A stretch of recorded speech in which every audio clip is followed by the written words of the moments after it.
Bonjour messieurs, dames. Alors, vous voyez, je me sens coupable.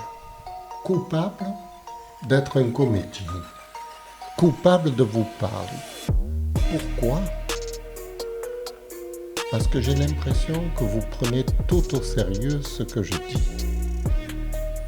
Et alors là, mamma mia, c'est pas que je suis un menteur, c'est pas ça. C'est que je suis un comédien.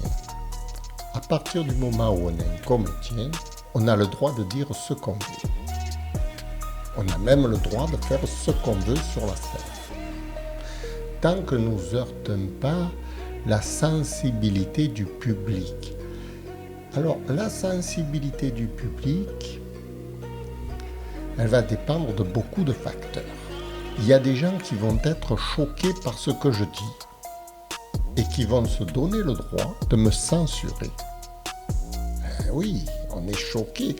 Vous comprenez bien que quand vous avez deux personnes qui parlent sur un plateau, il y en a toujours une qui est choquée par l'autre personne, par ce qu'elle dit. Vous avez remarqué? Il suffit simplement de regarder quand vous êtes en couple avec votre femme. Votre femme est choquée par ce que vous dites et vous êtes choqué par ce qu'elle dit.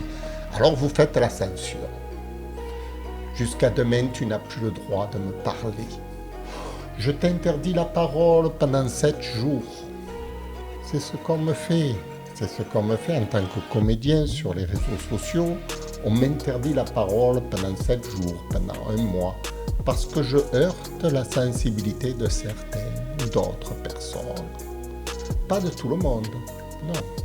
Seulement de certaines personnes qui se prennent le droit de me censurer. On ne s'en sort plus.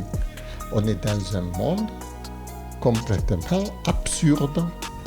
Tout le monde a le droit de censurer tout le monde. Et alors où on va? Ça veut dire quoi, cette histoire de censure? Ça veut dire que ce que vous voyez à la télé, ça n'a pas été censuré? Ça veut dire que tout le monde est d'accord avec ce que vous voyez? Il y a quand même... Moi, j'ai le droit de penser que ce qu'on me dit à la télé me fait du mal. J'ai le droit de le penser et de le censurer. Alors pourquoi eux, ils ne le censurent pas? Pourquoi tout ce qu'on voit à la télé n'est pas censuré systématiquement? Puisque ça heurte forcément quelqu'un qui est placé de l'autre côté et qui va être choqué par les paroles qu'il entend de telle personne avec telle personne. Rien que les hommes politiques, déjà entre eux, ils sont pas d'accord. Alors, interdisez la parole à tout le monde. Comment on peut s'en sortir?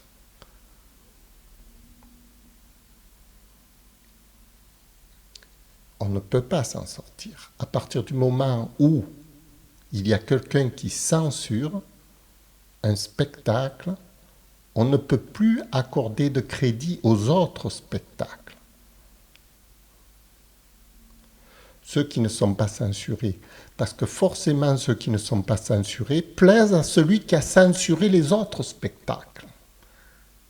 Mais les autres spectacles peuvent nous plaire à nous et ne pas nous plaire ceux que cette personne a voulu nous faire regarder. Vous comprenez, on ne s'en sort plus dans ce système de censure générale. Ben non.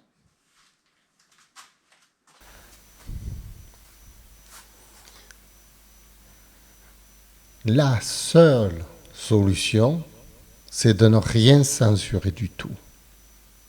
Parce que la censure doit être interdite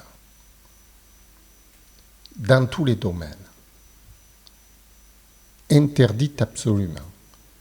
C'est-à-dire, il est interdit d'interdire. Pourquoi?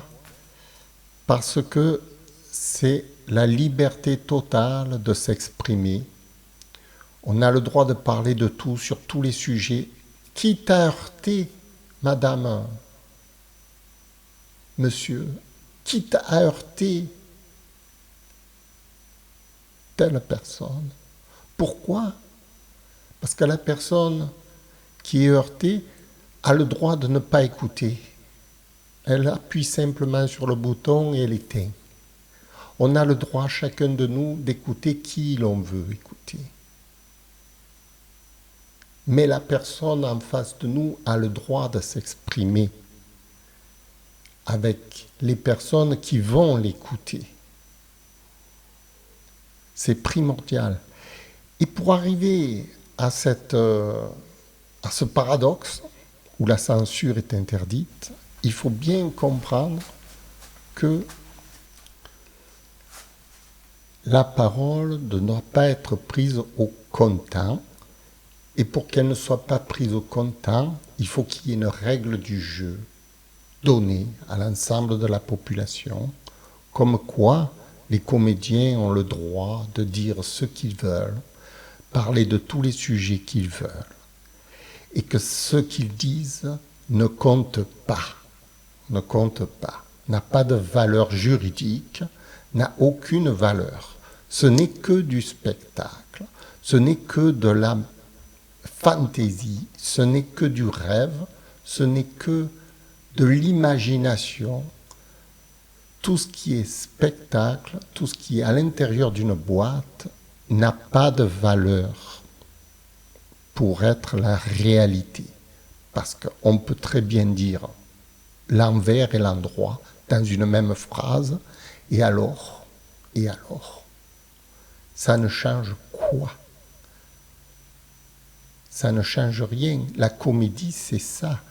On a créé le théâtre pour dire ce que l'on veut, pour avoir le droit de se moquer des plus grands comme des plus petits. On a le droit de se moquer des plus grands et des plus petits.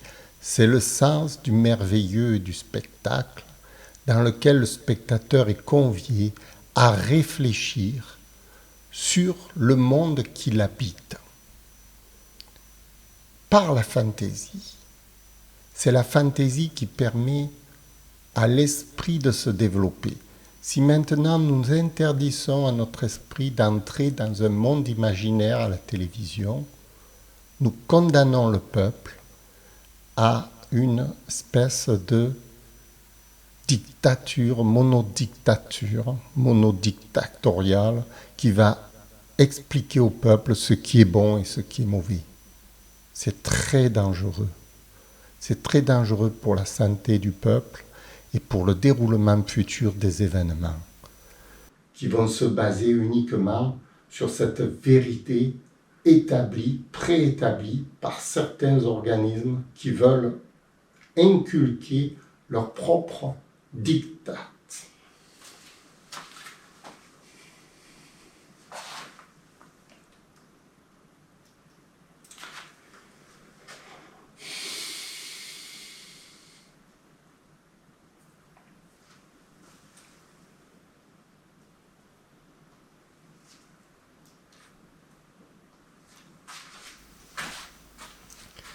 C'est très dangereux à cause de ces organismes qui veulent inculquer au peuple leur propre diktat. Voilà, je vous remercie et donc veuillez penser avec moi qu'il est interdit d'interdire à la télévision et que nous avons le droit de dire ce qu'on veut parce que ce qu'on veut n'a aucune importance, n'est pas lieu d'être la vérité. La télé-réalité n'existe pas. C'est toujours de la fiction.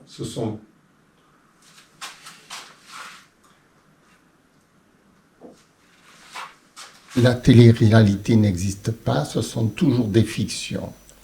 Voilà. Là-dessus, je vous remercie. J'espère que ma caméra arrive à saturation. Voilà, je suis obligé de vous quitter. Merci. Au revoir.